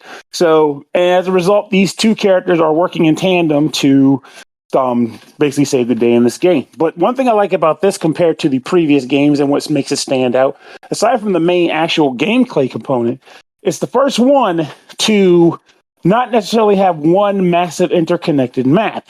Instead, what it does is it has you explore a primary location being Dracula's castle, but within the castle, there are individual portraits that when you find them, you are able to transport yourself into the portrait, and that takes you to a completely separate map with a completely separate percentage goal and secrets to discover. The reason why I like this is because the fact that by taking you out of Dracula's castle, even though, I mean, admittedly, Dracula's castle gave you all kinds of weird environments anyway, they were allowed to take this game and go ridiculous on some of the locations, like an Egyptian pyramid or a circus. And I honestly love the circus level. But I did enjoy that they used the portraits to allow themselves to get a little bit more creative with the places you can go and explore. As for the two characters, though, they each have their own health bars. They get their own different types of weapons and equipment that they can wield and use. And at the press of a button, you can switch between the two. And in another press, you can also summon them to be both on the screen at the same time fighting. One being you and the other just kind of hanging out, doing whatever. Sometimes you might need to have one of the characters stand on a switch to help you do something, maybe like hold a door open for you to get through it, or to put double weight down on a panel so that you can lower a bridge or open a door. But in addition to that, sometimes you might just want to have fun again, pressing the button to make it switch between the characters and hear them exclaim their names over and over again, because that's fun. It's always fun. But I did like the fact that they do give very distinct types of items, like basically Jonathan gets to use whips, sword, the typical repertoire of weapons that like Soma could use or previous protagonists could use. But Charlotte gets to use magic books, and those magic books could perform a variety of functions, whether it be like just opening it up and summoning a bunch of weapons. But then there's other times where you might summon weird weapons out of them, or they almost can even work like a sub-weapon in some cases, which I kind of thought was pretty cool. And there's also a sort of team-up ability you can do where when you find special glyphs or books or whatever you want to call it, it will allow the two characters to perform like a super combo attack that does a lot of damage on the screen. So, all in all, I do find this game to be a good deal of fun. It was probably my favorite of the two, if you took if you took the entirety of the package. So that's not to say that it is just the best, because Order of Ecclesia, the third game, does a lot of cool things that I feel do stand out from the rest of the games and the general entire lineup for them, and not even just this collection. In this game, you play Shinoa, who is a member of the Order of Ecclesia, hence the title, a group that is built or has been built from the ground up with the intent being to use the power of the Dominus glyph, hence the name of the collection, to take down Dracula. However, an individual within that organization develops a bit of jealousy upon learning that he's not the golden child, and he screws it all up. And now you, Shinoa, with your amnesia, have to go and retrieve the Dominus and stop Albus from whatever it is he plans to do with it. In this game, though, it's like it takes the Portrait of Ruin concept and takes it one step further. Because now it's not so much about running through Dracula's castle until later. But instead, you go from across different locations by way of a world map. Each of those locations has its own 100% completion. And in some cases, it might be a few locations you can't get to until you go somewhere else and get an ability and come back. Instead of having souls to reap or sub-weapons to equip, instead in this game you have glyphs. And the way glyphs work is sometimes you'll find them in objects, sometimes they'll just be on the map, sometimes you will get them from defeating specific types of monsters, but when you see them on the map, you can press up, and they work kind of like tattoos that are affixed to Shinoa's body. And when she acquires them, she can equip them in the equip menu, and they work like weapons. So you might get a glyph that works like a broadsword, or a glyph that works like a whip, or a glyph that works like another kind of sword, or it's like a sub weapon again, because you don't equip sub weapons in this game. So once you equip the glyphs, you can use them with the X and Y buttons. And one thing I like about this game is that you can alternate between the buttons sometimes, depending on which glyphs you've used, to get like a bit of a faster attack motion than you would have otherwise, sort of like a combo. And all these glyphs do use magic. So unlike a lot of Castlevania games, or most of them really, all of your attacks use drain from the magic bar. But the magic bar also does increase fairly quickly, so it's not so much of a detriment as to say I'm being boo-hoo limited in what I'm allowed to do. However, what you can also do with these glyphs is treat them like a sub-weapon by taking the effect of the two glyphs you equip, pressing up in the X button like you were doing a sub-weapon, and you use an effect that's built off of the combo effect of the two glyphs. It's not something obvious like, equipping a whip glyph with a knife glyph being a whip with a knife at the end. It's nothing like that. It's more like just like weird effects that will just be cool to discover when you find them. Those use not only MP from the magic bar, but they also use hearts as well. That's where your hearts go in this game. So there's a lot of fun to be had in discovering new combos and just finding new glyphs and equipping them effectively to have fun with them. There's a couple of glyphs in this game that also make use of cool, map traversal. One of the most noted ones back then was the Magnus glyph, which was a magnetic ability that in the game was used to kind of like repel you across areas by grabbing onto metal objects. And in the main game, the original game, you could use the stylus to pull yourself down and flick up, or just you do it by using the buttons. And in this game, you'll do it using the buttons as well. So, I think the thing about this game that makes it kind of humorous for me is like, unlike the other two, I actually never beat Order of Ecclesia. And the reason being is because of one other weird feature this game includes, which is medals. Medals are achievements on a system that didn't have them, didn't have achievements, in which you would get awarded a medal if you beat a boss without taking a single hit from it.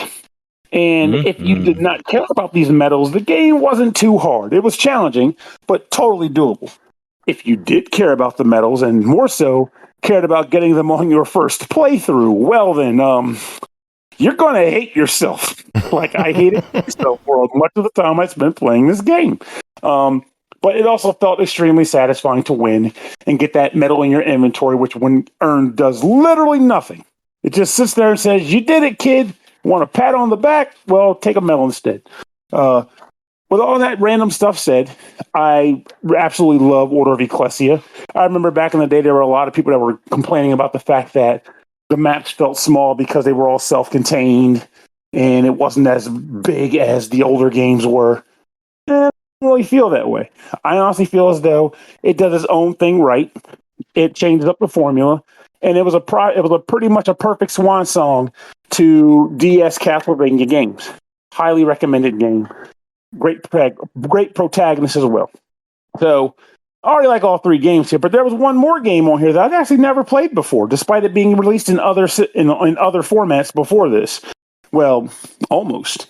And that is Haunted Castle. Again, the original Castlevania arcade game that people know. I'm not sure how many of them love it, but is known. But I am happy to report that they came out with a remake of that, and they did it on this collection, and it's called Haunted Castle Revisited. As a person who's never played Haunted Castle, but did hear from other people that it's a pretty hard game, I decided not to bother with the original at first and went right to Revisited. And what I learned is that Revisited is pretty easy. I actually managed to finish it without continuing. I only lost a few lives, like 3 or 4. And that in no way means that the game is bad. I had a great time playing the game, and I'm about to describe one element that they definitely changed beyond just like occasional map bits, which is the way your whip powers up. So I might be wrong, and it might be in Haunted Castle, but I'll tell you in a minute why I wouldn't know that, which is that when you find power-up orbs in this game that will make your whip better, like in most Castlevania games, traditional ones anyway, instead of just being a permanent ability that you have until you take a hit, the whip power-up is on a timer. So once the timer runs out, you go back to using your basic whip form. But other than that, you do get various sub-weapons and stuff, just like you would in a traditional Castlevania game. And each level does cap off with a boss. There are hidden turkeys and walls, and sometimes even just like hitting the white space on the map, not even an actual brick. Just here's a cool spot, smack it. Oh, look, turkey. But it's always fun to do that. And I genuinely did appreciate the game. It had its like, whoa, you gotta be kidding me. This is a secret trap bits, but none of them really seemed unfair. And even if you fell off of a pit, which, by the way, this is why the game was, a lot easier. If you fell off of a platform into a pit, you don't just insta-die. Instead, you lose a lot of your health and you get respawned a little further back in the level. So, again, that alone is a large part of why the game is a lot easier to beat.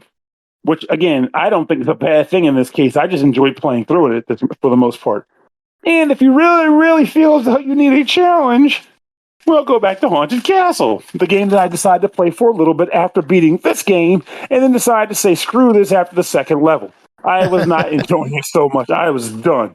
Again, it was an old game, a very old game, so I give it credit for that. But there are some cheap things happening in that game, and death comes at you from all sides.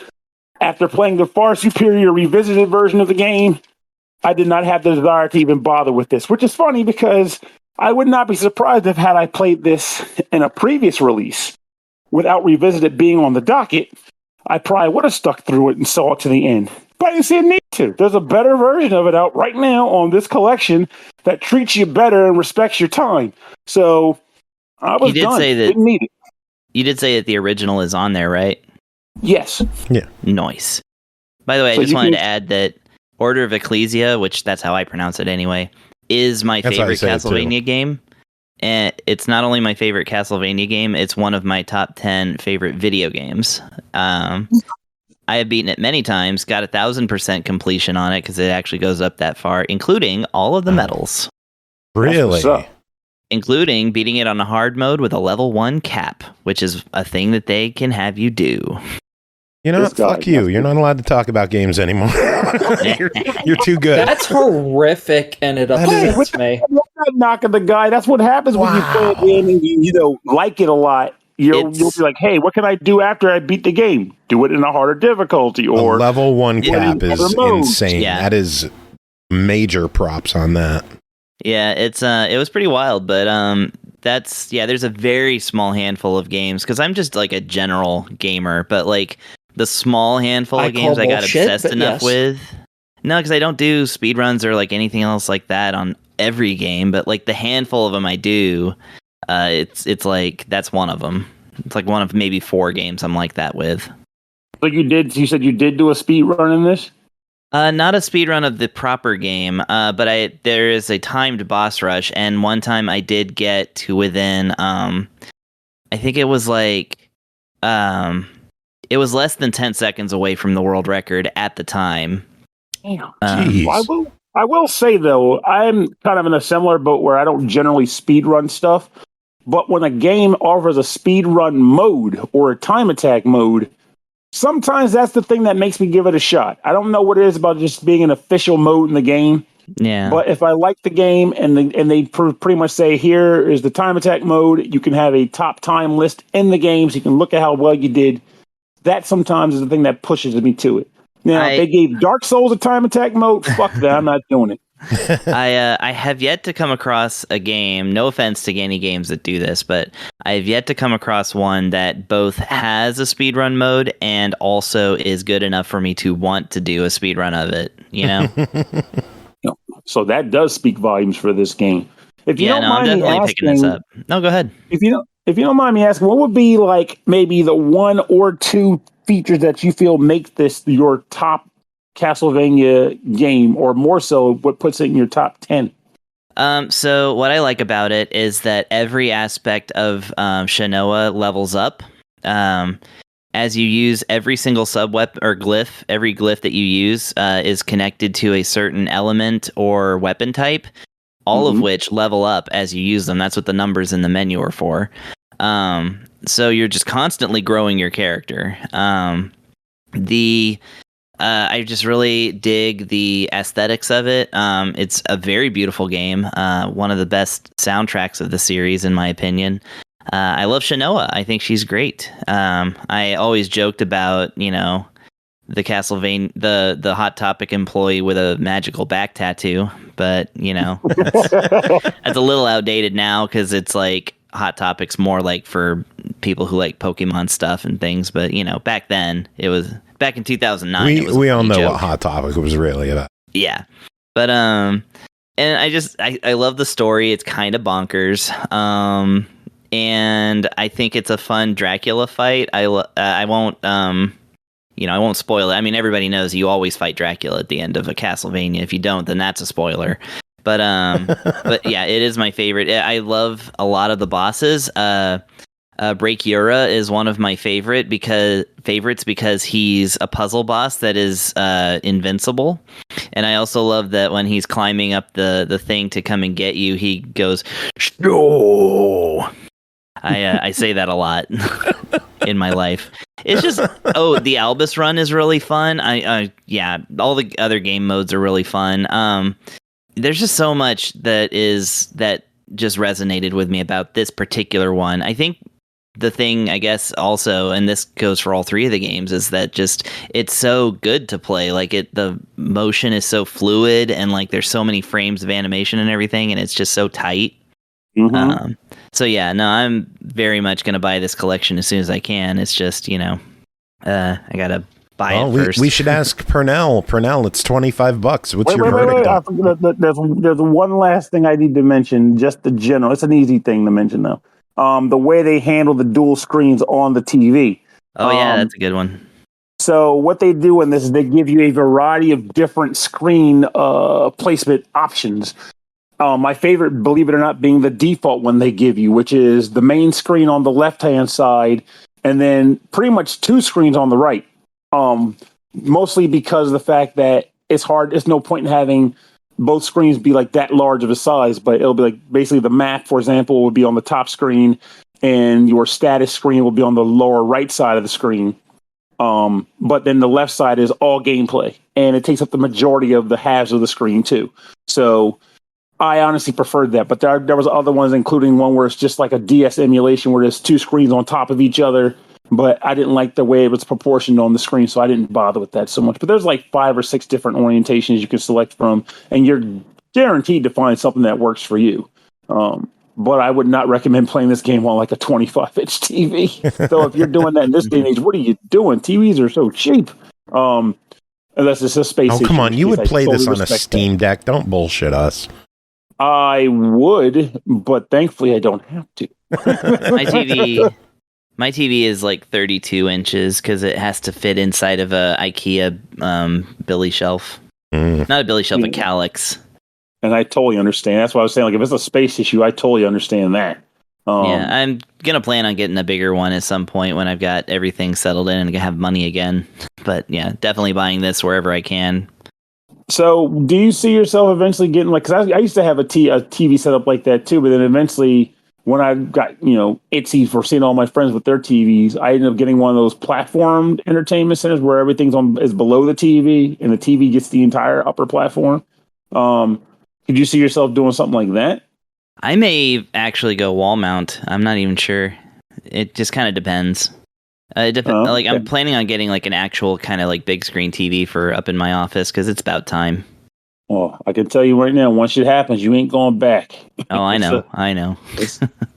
But I finally have some room. Yes, and you deserve it. I feel like I earned it. Yeah. That's right. Anyway, $25. We need a verdict. I deny this game is terrible. Yeah. Don't waste your money. Why would you? Why would you even waste your money? Yeah, I changed my mind. I don't like this game after all. Absolutely, you buy it. I almost want to say fuck it, why not for the joke, but no, this is a buy it. We just spent 25 minutes talking about a game and give it a deny it. I've done it before. It's $5 a game for like 3 incredible games. Like if any of you are at the computer right now, just for the hell of it, just like look up how much Portrait of Ruin is going for on eBay. They're about $50 each right now. And it is. So it's like, you hear what Chris said? It's like $5 for get it selling for 50. Yeah. Still, just buy the damn thing. Yeah. Yeah. All right, moving on. Next game to talk about, Beatbuddy, Tale of the Guardians, developed and published by THREAKS, released August 13th on Switch for $12.99. Awakened from his slumber, Beatbuddy journeys through the lush hand-painted environments on a quest to save his companions and his own immortality. Chris, what is Beatbuddy, Tale of the Guardians? Okay, so Beatbuddy, Tale of the Guardians is a platformer with a gimmick to it. I don't know if you would call it a platformer. Do you call it a platformer if the motion is swimming? I think we had this issue when I was talking about Pronti some time ago, because Pronti is a Metroidvania, pardon my French, I know Pernell's still listening, but it takes place entirely underwater, so it's all done with swimming motions, right? Yeah, Pronti's a cool game, too. Yeah, Pronti is really cool. I like Pronti. In fact, this game reminds me a little bit of Pronti. But yeah, so this is a swim former. I don't know, a plat swimmer. It's you basically swim through tunnels that are, underwater.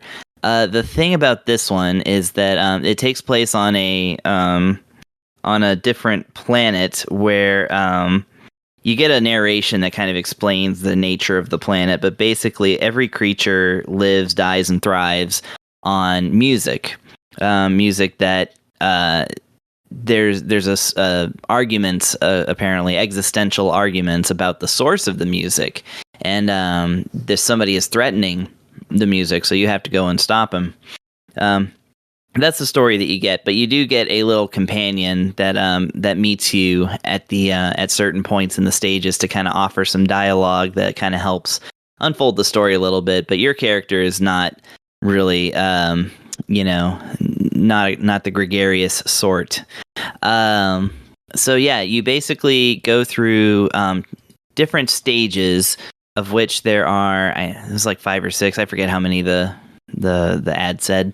But yeah, each one is divided up into chapters, and the chapters are fluid. That is to say, as soon as you get to a certain checkpoint, it just says, chapter's over, here's the next chapter, and then you just keep going, So you can call them like segments of a level, I suppose, but they can be quite long, and they're full of puzzles. So that's like the whole point of it. So your character, who I suppose his name is Beat, like the bird in Mega Man that lets you cheat at Mega Man 5. My favorite one, by the way, so that's not to its detriment. I can talk all day about Mega Man 5, and I won't. But yeah, Beat, he has a move that allows him to stun enemies, but you won't be killing any enemies in this game, as far as I can tell. Instead, what you're doing is you use the tools and moves at your disposal to safely pass through a stage rhythmically. So an example of this is, so every enemy and obstacle is attached to a certain part of the beat of the song or certain instruments and stuff. So there's like, the bass drum bouncing things that bounce you around, and you need those to like break apart walls because you have to bounce into them at an accelerated rate. For instance, and then another instance is like there are crabs who that like I guess conduct these spiky reefs, and so if you punch the crab and he retreats into a shell, so too the spiky reefs will retract. And then you can, I think it's maybe other crabs that have spikes in their shells now that I'm thinking about it. Anyway, sometimes when you're concentrating on actually playing the game, you kind of fail to take in the aesthetic. So my apologies to THREAKS for not having that recall.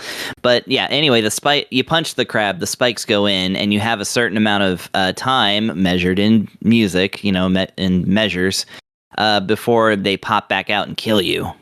Not everything is a one-hit death, though. It's a little bit more like the Ninja Turtles dam level from the first game.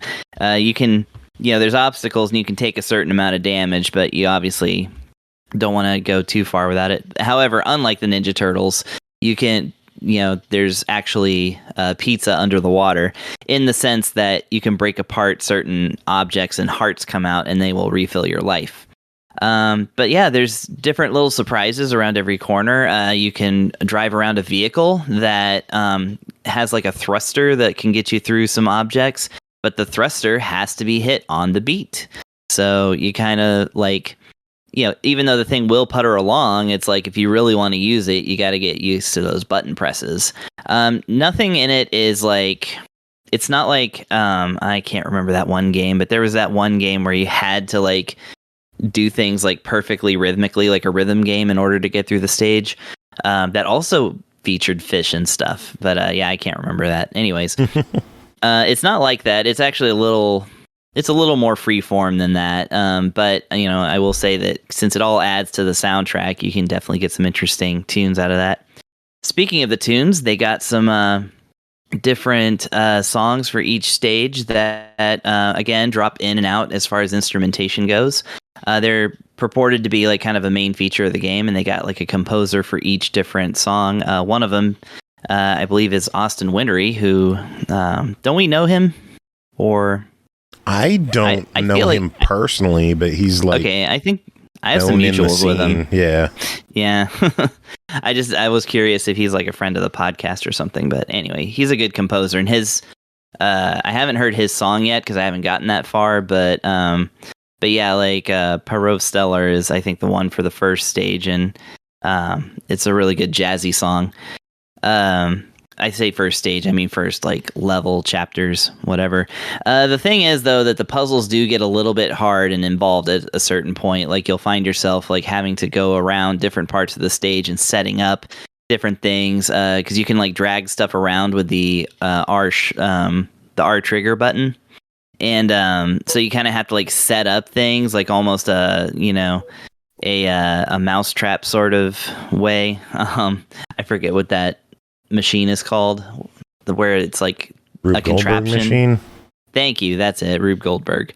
So sometimes you have to like kind of set up something like not quite that advanced, but you really have to like go around and like figure stuff out and like tilt things and adjust things so that you can fling your guy over, beat over to the next part of the stage and such. So, it can get pretty complicated, but I enjoyed myself, and it was a nice, brain teaser. I like that it never slows down on the Switch. That's a good refreshment. It's a refreshing thing from the last few games I've reviewed, is that it does move at a very smooth tick. The backgrounds look very luscious. They say hand painted backgrounds, which I still don't quite get. I feel like, you're not painting a video game, but also you use your hands to make all kinds of art, right? But I guess they just mean it's not like tile based or something. But anyways, it looks great, and I like the songs that I've heard so far.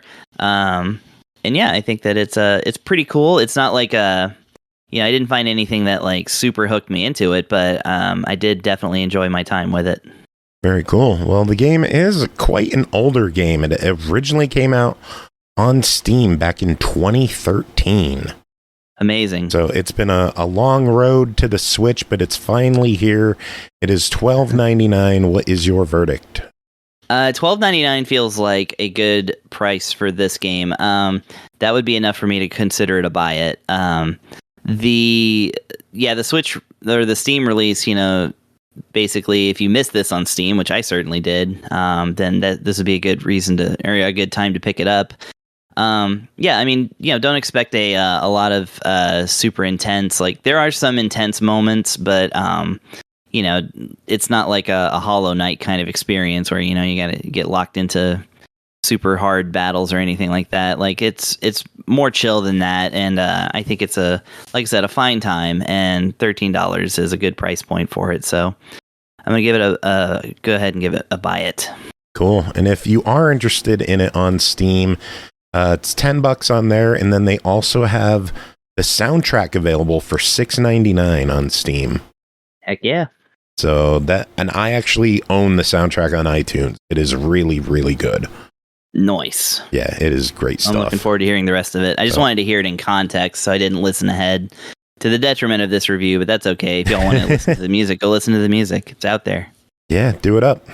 All right, we got one final game to talk about tonight that is called Monster Run: Downfall of the Empire, developed by Interactive Fate, published by Iceberg Interactive, released August 27th on Steam for $15.99. Monster Run is a dark fantasy beat-em-up with roguelite elements. Fight as a giant monster cat protecting your home forest. Destroy massive armies of human soldiers and their allies. Evolve your attacks. Master non-human tactics. And discover the joy of breathing fire. Pernell, what is Monster Run: Downfall of the Empire? So in Monster Run: Downfall of the Empire, you are literally a monster cat, literally trying to bring about the downfall of a literal empire using literal text. I just wanted to use literal one more time. So first and foremost, when you literal, superliminal. So initially, what ends up happening with this game is when you start it, you have to actually choose what mode you want to play in. Well, I mean, to the best. First, you need to name your monster cat because the game just wants you to name your cat. If you don't feel like naming your cat, the game will auto-produce one for you. So that's not so bad. But then after that, you have to choose which mode of which you want to play. There is 9 lives mode, and then there is immortal mode. 9 lives mode gives you literally 9 lives because you're a cat. You start out with a number of your abilities that you can you will earn more as you play. But in exchange for that, the game will also kind of make sure you're locked into your trajectory. It auto saves for you as you beat levels and stuff, so there's no going back. It also saves every time you die. So if you die, there's no save spanning that. And after you lose all of your lives, the save file gets erased and you have to start from the beginning. But you can earn lives as you play through the game too, but they're not guaranteed. And again, once you die, it's pretty much like legit rogue style where when the game's over, you start over. And the maps are, generated differently, so you won't be doing the same run either. But immortal mode is where you get 3 lives, but you can save and load your game however the heck you want. You can kind of save scum the thing and just kind of progress through it as needed. So you get more freedom and more of an ability to play the game at your leisure. You know who I am, so you pretty much know which mode I chose. So let's just talk about that because I'm not messing with immortal stuff. So once you're playing this game, what ends up happening is you, again, are a monster cat. The game will load you up onto a layout of a map, and you're trying to progress across said map to get to what I would assume to be the end of basically the empire of the main lord or whatever. I didn't get there, so assume whatever. But I did enjoy attempting to. When you enter a stage, the game will give you a general mission. It'll tell you what it wants you to do. Like it might say something like, I don't know, take out all of their encampments or take out the enemy leaders or, I don't know, just like destroy tunnel gates so that people can't get out of, like the soldiers can't progress through the other side of the tunnel. And when you start up the game, you immediately get pretty much slapped onto a section of the map. And you have a series of light attacks. Again, I'm talking about 9 lives mode. It might not be this way on Immortal. You have 2 paw attacks. You have a generic swipe, which is pretty much the A button, and you have a more powerful claw pound down button, which is the B button.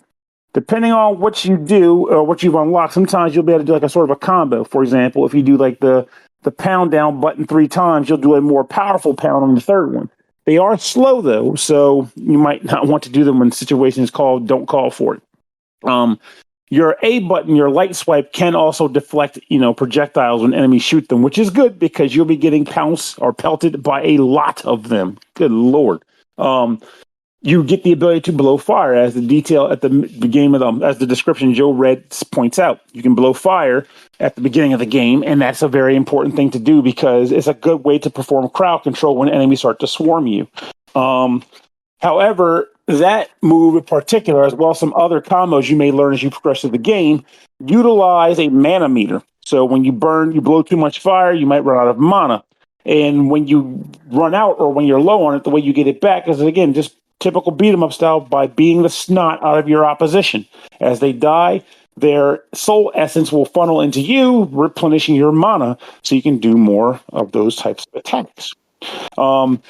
Your normal attacks, though, also drain your stamina meter. And after a certain point, you will find yourself exhausted, whether you're pouncing on people, which is a good way to jump across terrain that's not suitable for you, or just to clear a quick path while inflicting damage on enemies. But when you're doing that, whether you're attacking, whether you're running, you will burn through stamina. When you run out of stamina, or even when you get too low, your screen will start to turn red, and you will find yourself wheezing and panting like a newborn kit, trying to find sanctuary. And if you find yourself in that situation at the wrong time, you are going to get mauled by human scum. So this game kind of employs a sort of like a kiting system where you might bring a few guys towards you, kill them, run out, catch your breath, run back in, do it a little bit more, wash, rinse, repeat as needed to do so. Enemies come in all forms. In fact, there's even a bestiary in the game to keep track of who they are. Spearmen, archers, axemen, ninjas, well, sort of like ninjas, poison folk, and more, even like a little bit like sort of like mecha things too, like weird wooden mechas. But you'll be fighting all kinds of stuff here. And as they attack you in clusters, sometimes you might have to alter your approach depending on what combinations of enemies are coming your way. But despite any of that, you're killing them. And once you kill enough guys, you will get a level up. At which point you can then hit the left bumper button, to go to the upgrade screen to choose one of 3 randomly selected upgrades that you can apply to your character. Sometimes it might not even be an upgrade. It might just be, hey, you look like you're dying. You want to get a quick heal? You can do that with a level up. But good luck, because if you do that with too many times, you might find yourself lacking in abilities too. And it's not necessarily just that when you level up, you can do it. When you level up, you get orbs. And the orbs are currency towards the level up options that become available to you. You can also spend one of your orbs to re-roll the upgrades, but I never really found myself doing that. That might be why I didn't win, but I really found myself doing it because I felt like I needed the orbs to actually see progress and not necessarily just to dump on the potential for better games. The game itself, it's not the deepest of games, but it is an enjoyable game to play. I mean, I like the idea of running around kind of kaijuing a bunch of monsters, though you never quite, well, not never, but it's hard to feel like a kaiju in this game because early on you might find yourself swatting guys left and right and feeling like a badass, but by like the 3rd or 4th map, you're getting swarmed with arrows, or they might put you in a forest that's so dense with trees and sludge that you're walking around very slowly even when you try to run, and now you're at the mercy of archers across the way while you're barely able to slog through the trees. So the game does a good job of making you say, hey, I see you're a big monster cat. Would be a real shame if the world, wasn't built for your stature. Wouldn't that be a lark? But that doesn't make the game any less fun. I did find myself enjoying my play of it, and I did see myself seeing it as a game that it might not have the most long-term of a run for me, but it has a short-term one at the least. And that short-term play is a fun time. So I'm trying to remember, because the game constantly refers to it still being in development, so there's probably more content to come, too. I'm not too sure. It doesn't show as early access on the page anymore. I think it's so. It might be exclusive. It might be just in the game proper then, because every time you go to the title screen, it does mention that it's in continuous development. I mean, so it might just be that the devs are just never stopping on it. It could be one of those things like never stop working. Never gonna stop getting done. Well, in that case, if on the early access, it's probably safe to say don't buy with the expectation of heaps of new content, but they do state that there may be new content coming because of the continuous development on the screen. So take that as it may. But I do believe that it is, at least this is where the question comes. Well, it's $15.99 for $16. What's your verdict? I do believe this is at least a solid try, because there is fun to be had in even what they do give you in this game. Whether or not you find yourself going gung-ho, naga-ho on it is another story, but I did find myself getting enough enjoyment out of it that I could recommend more people giving it a solid go. Well, if you buy it before the 10th, it's $12.79. Change your mind? Well, no. I mean, how I am with prices. It's just whatever the price is that suits you. Like, I'm sitting there. Actually, that will end the question at the end of this episode that I just want to ask you guys. So, but it's just based on whatever you feel is appropriate for spending. But it's worth trying at regardless. Gotcha. All right. Well, that is final review, right? Huh? But this is our final review, right? Yeah, we're done. We're all finished. So let me ask my question real quick before we do the wrap ups of stuff. Oh, so you want to do it on the show? Yeah, it's a genuine question. I think it's just good banter. Can't keep out jingles. Oh, so this is dangerous. No, it's not. It has nothing to do with this specific game. I'm here, therefore it's dangerous. well, yeah. I want to say that everyone here, even if it's not your primary, we've all bought Steam games before, right? Or at least I have over 1,000. Yeah. Well, there it is. Rookie numbers. Now, with that said, in the event that the game doesn't even have a physical, it's purely digital, what do you feel is the... Huh? Like everything on Steam. Well, yeah, but I mean, like, if it's a game that got a console release there, or potentially a physical copy, you could at least go that route if that's your fancy, you know? Okay, fair.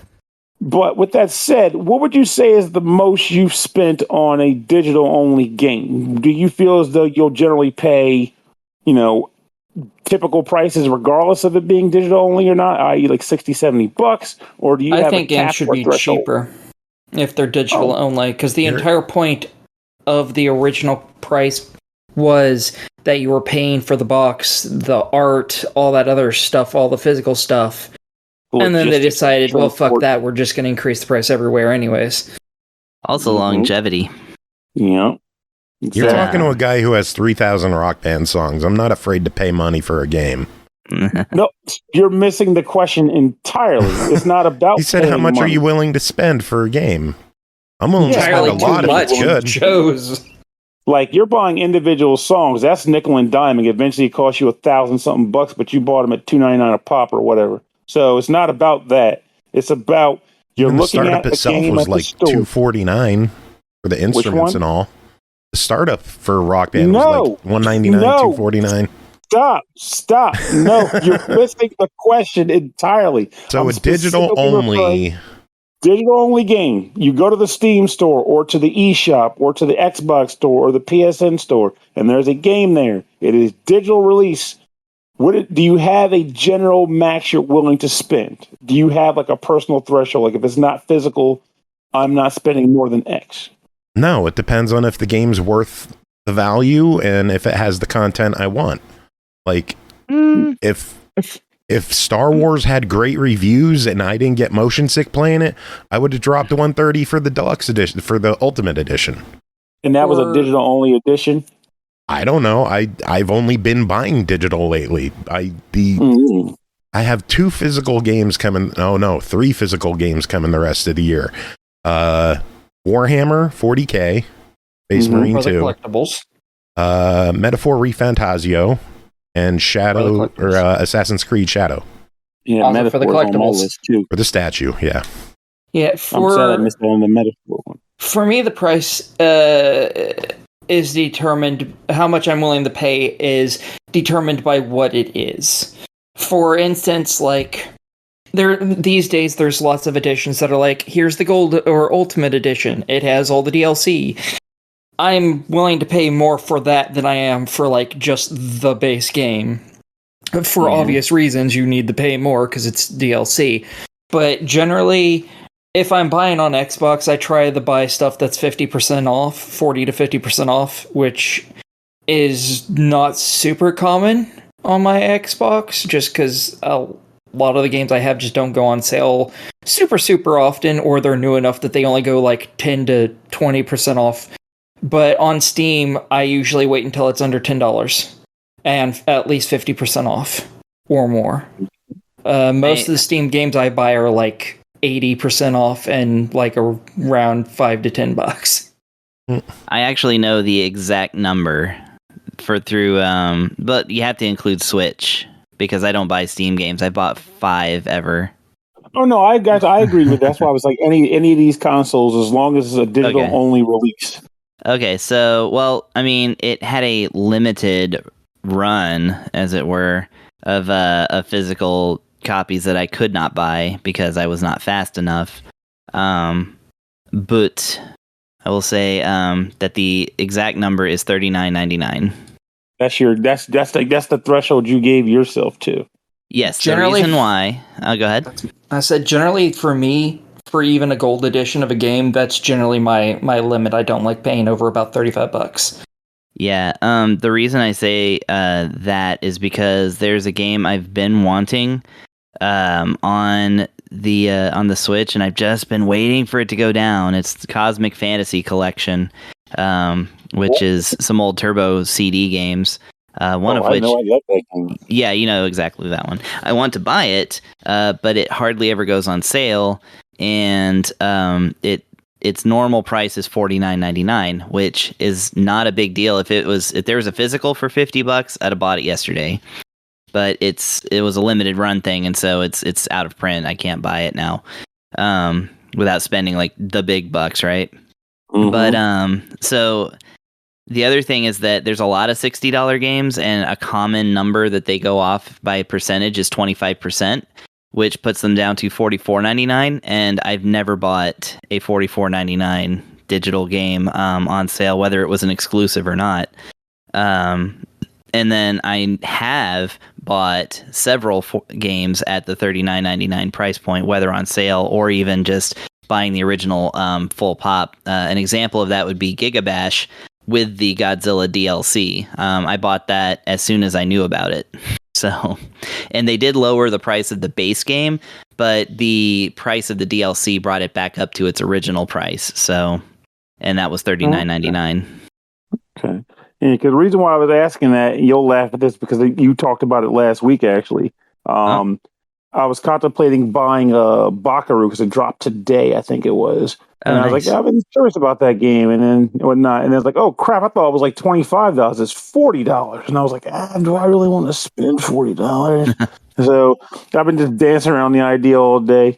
I may end up just doing it, but I was like, I think that one's...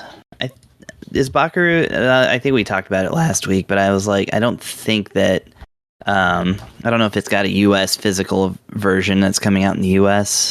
Unfortunately, not yet anyway. It has the Japanese version or the Asian version, but people on forums were saying, I wonder if they're going to patch it with English and yada yada, which on one hand for me, I'm like, well, that defeats the purpose because if I can't get on the internet with it for whatever reason, I don't have my patch. But the other reason is, again, it's not an English version of the game. So it's not, and it's got an English release. So I was like, well, I'm not going to go seeking that out. I mean, it's going to be what it is. Meanwhile, I'm waiting to get $90 so I could pre-order the Diablo expansion pack. Jesus Christ. Why is that expansion pack $90? What are they giving you? Because it comes with a lot of extra content. It's the expansion. Let me pull the original game or? No, for Diablo 4. Oh, okay. Is it just one expansion?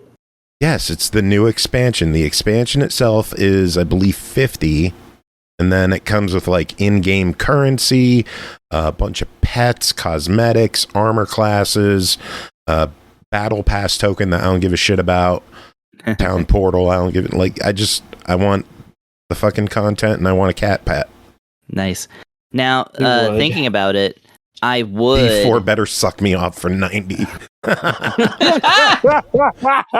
Thank you, Prime. Horse armor, indeed. Anything else, or should we wrap this show up? Because this has been going long. Oh no, I was just gonna say one last thing. Yeah, I was just gonna say, my loyalties and expanded wallet can be bought. If they drop an actual Godzilla game, digital only, I'll pay up to $100 for it.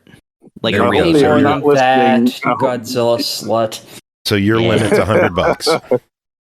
Only for Godzilla or something similar. And I will be very mad that it's only digital. I will complain the whole way to the eShop and whatever. Oh, you're going to have to start complaining soon because I think with the Switch 2, they're going to get away from physical too. Probably. I think they're going to go more digital.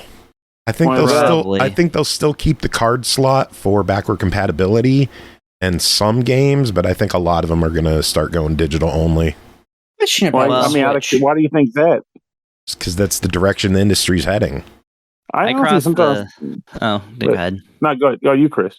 Oh, no, I was just going to say, I crossed the 200 physical games line a long time ago with Switch, so I'll be fine if they let me have my backwards compatibility. I already got more games than I can play. It'll just end up being another PS5 for me. You know, I'll just like download the really important stuff and miss most of the rest. I have exactly 4 physical Switch games, and I have a 1 terabyte card that's basically full. That's how I buy games. That's where I'm at.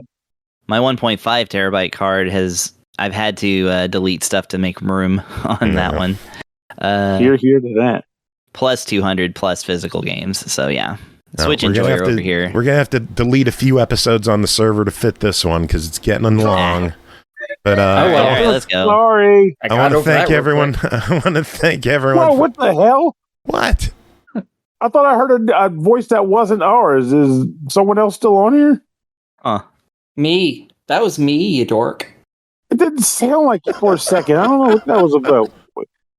Oh, mercy. That's because I was talking over Joe. I mean, we could add another voice. Here we go. I'm going to need you to fuck off, sir. Fucking God! I love that one. So dumb. So, thanks to you three for being here. Thanks to Brooke and Andy for coming on doing their thing. Music this episode, we're going to play something from Beatbuddy. Beatbuddy. How's that sound? Beatbuddy, yeah. All right. Beatbuddy, yeah.